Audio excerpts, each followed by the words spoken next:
শোনো, তুমি আমার একদম মেয়ের মতো, তুমি এত টেনশন নিও না তো। আচ্ছা আম্মা, তার মানে অনুভার মতো?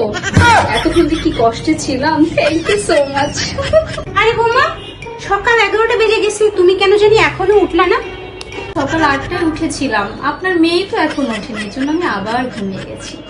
আরে অনুভা, তুমি এখনো উঠতেছো না কেন মা? কেন? আমার জন্য 1 কাপ চা আনো, তারপর উঠবো, এখন ভালো লাগছে। আম্মা, আমার জন্য 1 কাপ কফি প্লিজ।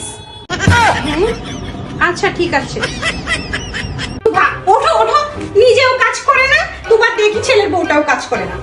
আমি কি তোমাকে বলছি তোমার ছেলের বউকে মেয়ে বানাইতে? এটা কি আমার দোষ? নিজে বানায় আমাকে বল। যাও তো।